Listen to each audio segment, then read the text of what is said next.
Hello, everyone, and welcome back. My name is Greg Furman, and this is the VantagePoint AI Market Outlook for the week of January the 18th, 2021.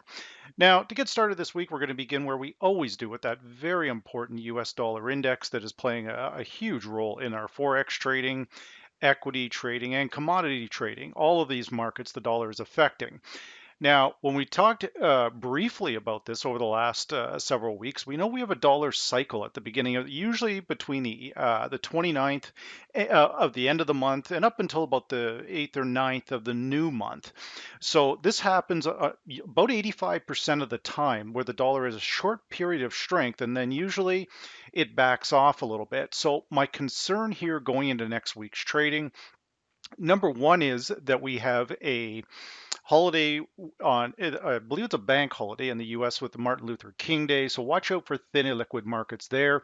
We've had a pretty strong rally in the dollar index, but not off of very good news. The retail sales numbers were not great out of the US, let's just say that, but things are calming down a little bit in the US by the looks of things. Right now, when we look at it, we've got our RSI that is a little bit overbought, but not too bad. Our predicted MACD still below the zero line, which is concerning. Our predicted differences are still pointing higher here. Now, our key level, as I talked about in last week's video weekly outlook, we need to break through this level here, guys. If the dollar has any real chance of going higher, we've got a couple of critical areas that we must get through. If not, the dollar will continue its slide. Now, that level is coming in at or about the 90.95 level, and then another very large resistance here at 91.17 using the verified support and resistance tool. Now, you can also notice the coloring here. We have a light shade of pink, and then we go into a hard red color here.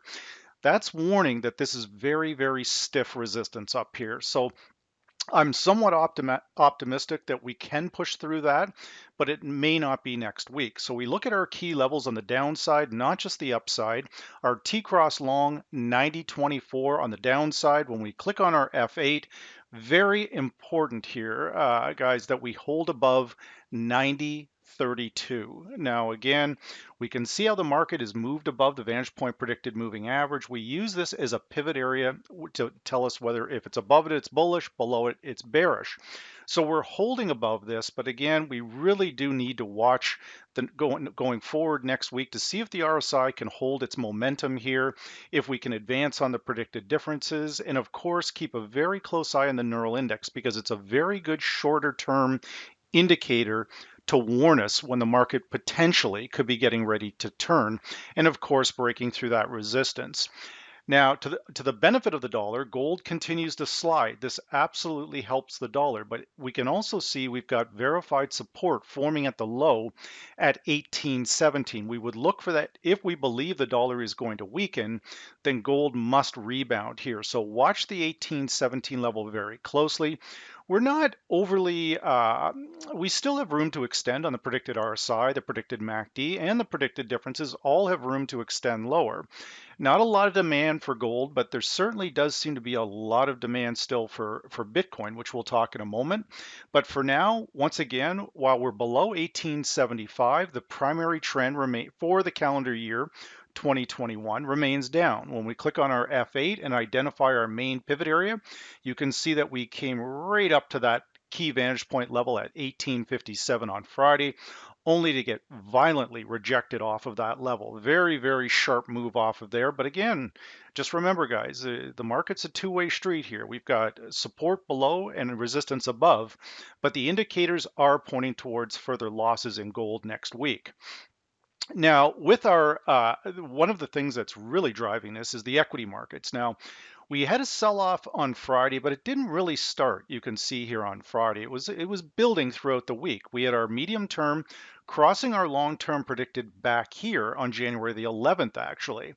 And we've really been stuck. Once we put in that verified resistance up here at the high of 38.26, We had a lot of pundits that were calling for 4,200, that the S&P is just going to go higher, and that very well may be. Now, my concern with this bit of a sell-off here on Friday is that it is a holiday long weekend in the US, and a lot of times you will see profit taking going into that, only for the same people that close those long trades. They're looking to pick them back up again. So I'm looking at very closely the predicted MACD, but our RSI is not breaking down below 40. And the reason why we want to use a 60-40 split on the RSI is we're looking for momentum here, and not an overbought or oversold signal, but momentum. Is it building to the downside? So right now, our key T-cross long, 37.56. This is a very important level here, guys, because that's also the yearly opening price.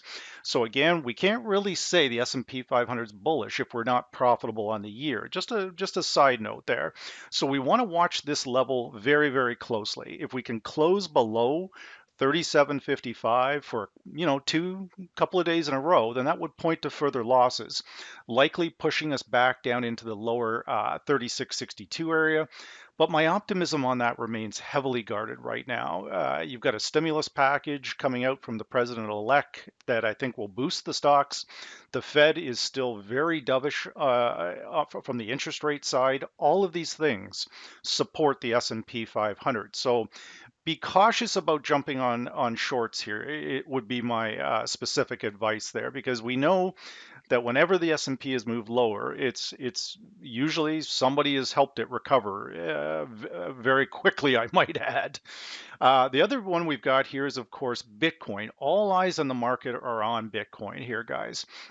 Now, in my respectful opinion, as long as we're above 29,000, then Bitcoin still remains very bullish. We had a couple of very violent moves, particularly on Monday. And just remember here, guys, this is why we kind of, in some degree, want to turn the TV off here, because the same people that were telling us that Bitcoin was going to 146,000, those are the same people that told us not to buy Bitcoin in the first place. Now those same people are saying that Bitcoin could be a bubble. Confused yet? I certainly am.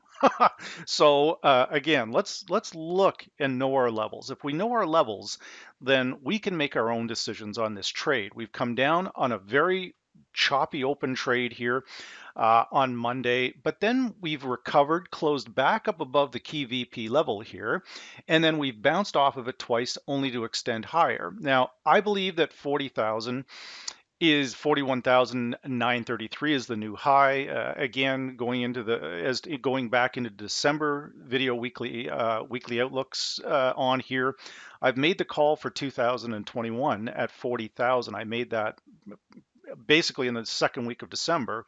But my concern remains here that, again, the markets are only trending 20% of the time.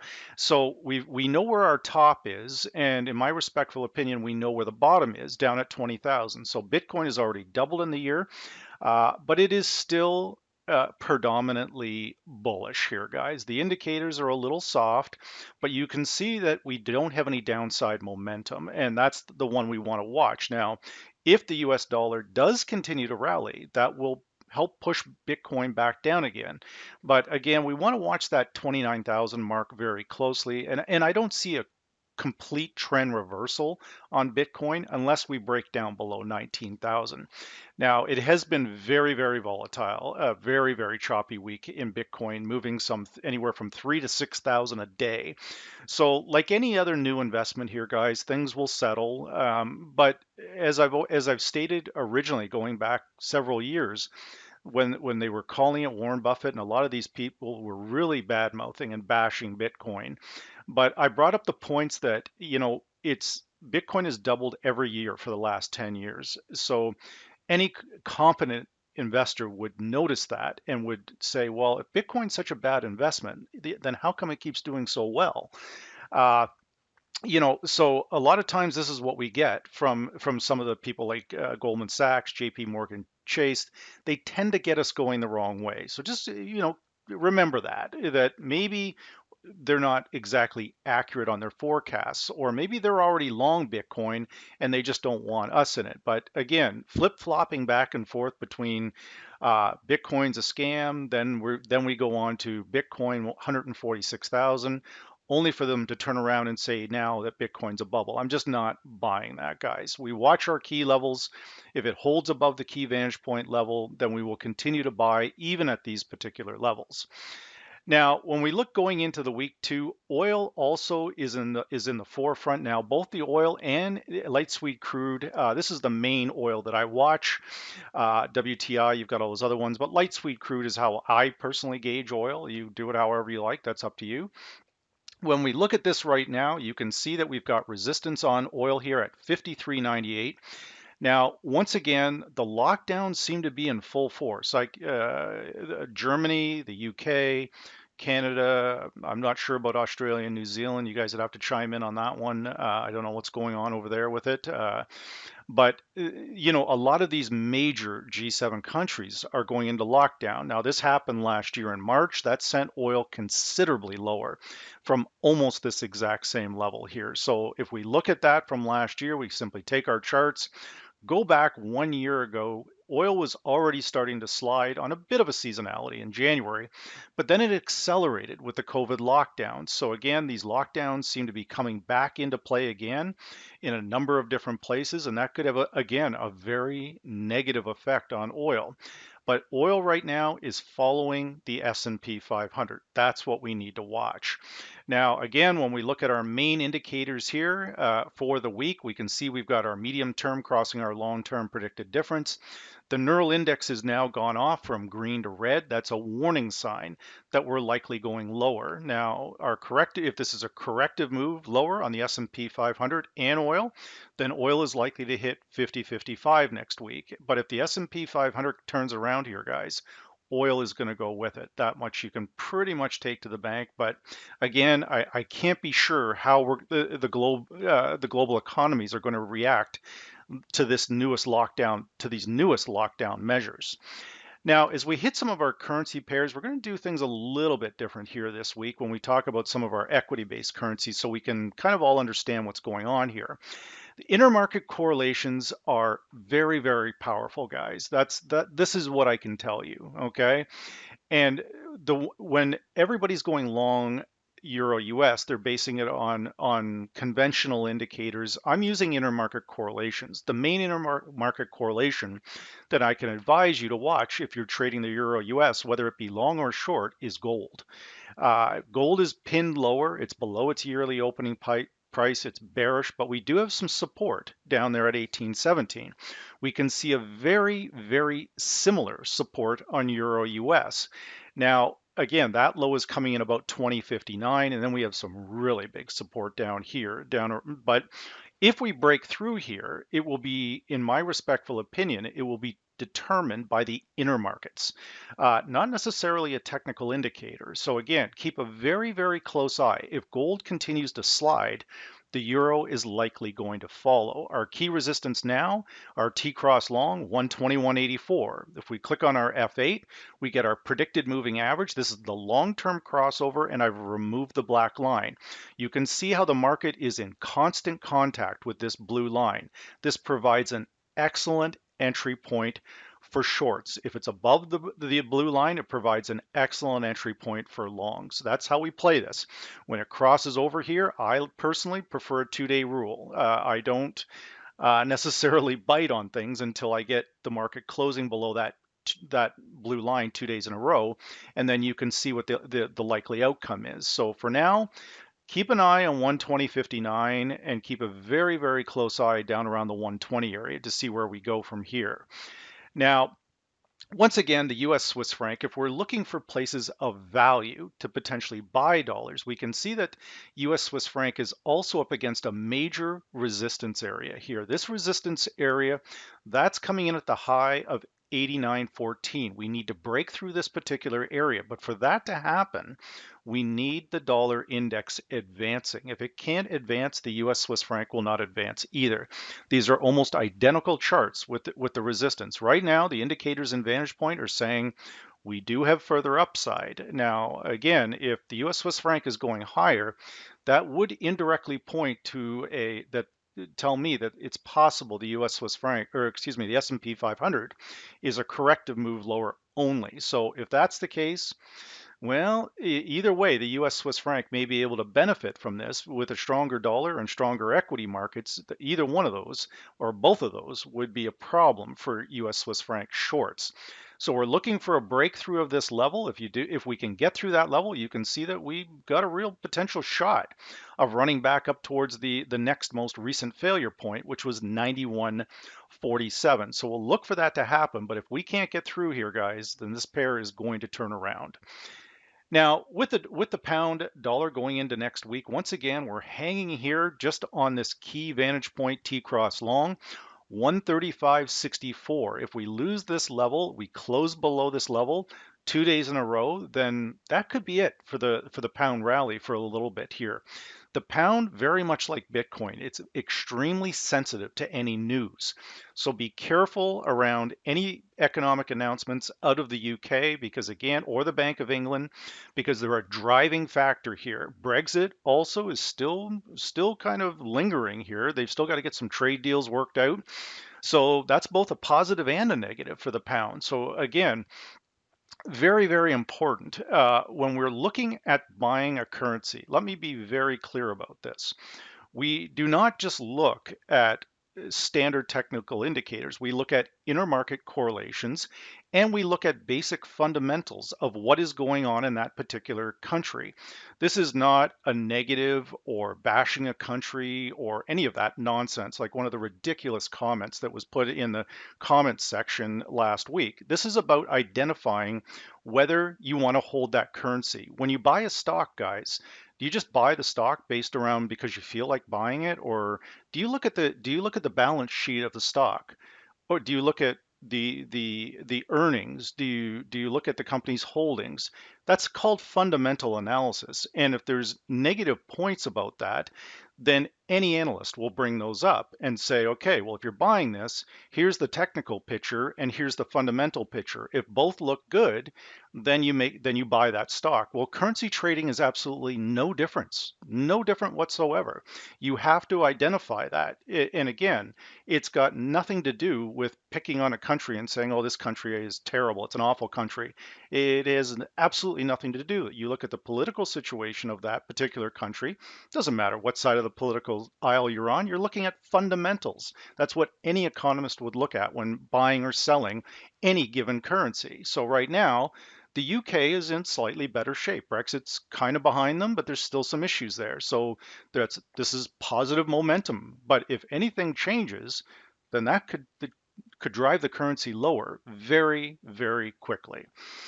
When we look at the dollar yen going into next week, the dollar yen this is not what I would call a great place to buy or sell this thing. You can see that we are smack dead in the middle of the range, the high of 104.40 and the low of 102.59. We're smack dead in the, oh, not exactly in the middle, but this is not a very favorable area. But right now we can see that based around that sell-off on the S&P 500 on Friday, it kind of turned the VantagePoint indicator down a bit with the neural index. But just remember here, guys, the advice that I've given, whether you choose to take it or not, that's totally up to you. But a lot of times on Friday, that price is not true.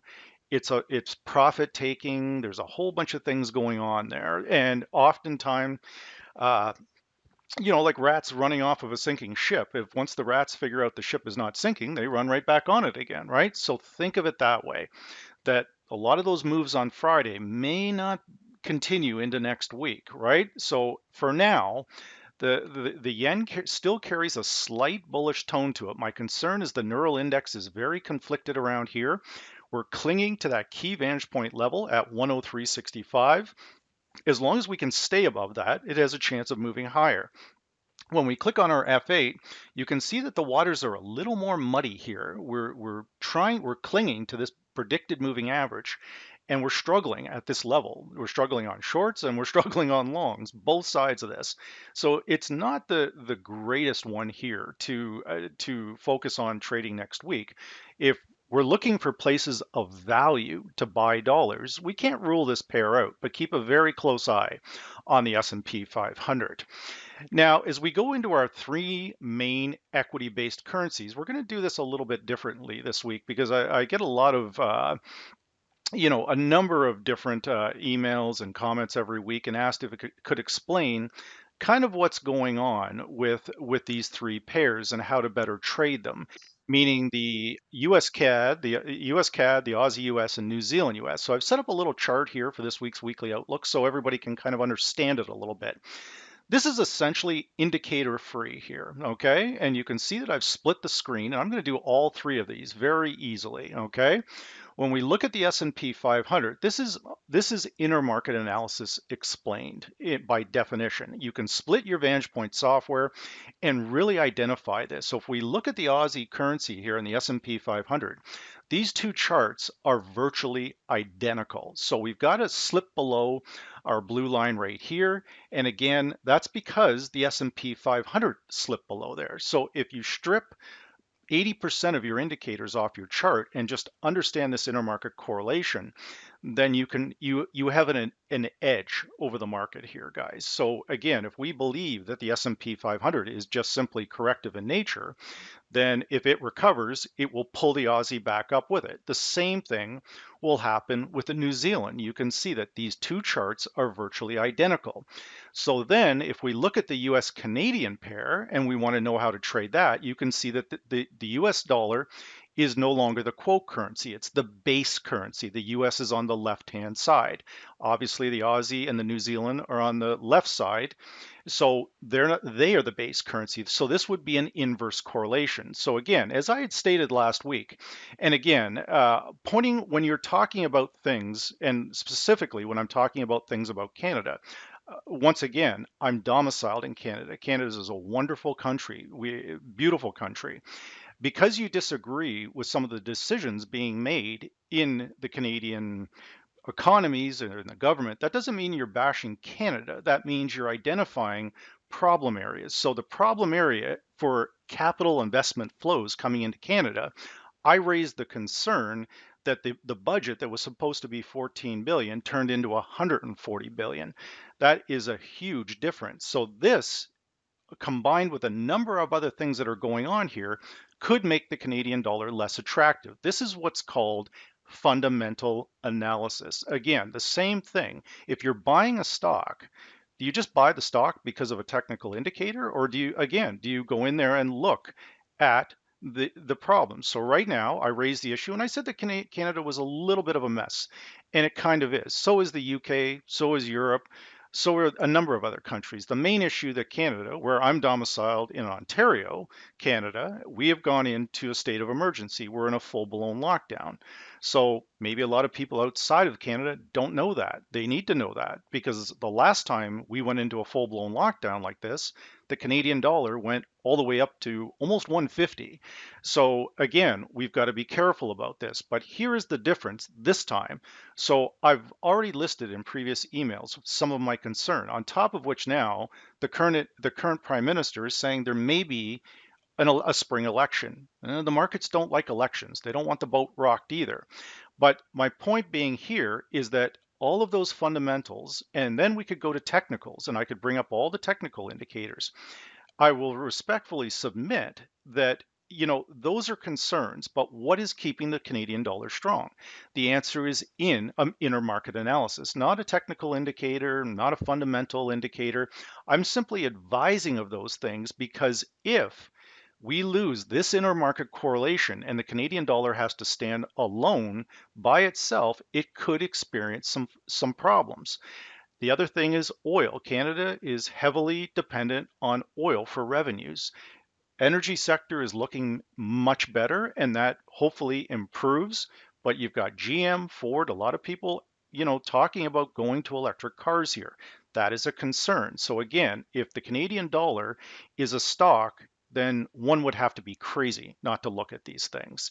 But again, saying that somebody who lives in Canada is bashing Canada because of these fundamentals is utterly ridiculous. The most ridiculous thing I've ever heard. These are easily fact checked to be anything I've said has nothing to do with political affiliations. It has to do with facts, plain and simple facts, easily verified with a check. So the main concerns, lockdowns with Canada, oil prices still not where they need to be, ballooning deficits, but the intermarket correlation is, the fact of the matter is that it's following the S&P 500. So as long as that correlation remains intact, then even if the fundamentals, which I hope improve in Canada, and the deficit gets under control, which I believe it will eventually, oil prices go higher, it could still change if the S&P 500 crashes. So if you're trading these three currencies, you need to be watching the S&P 500. So with that said, this is the VantagePoint AI Market Outlook for the week of January the 18th, 2020.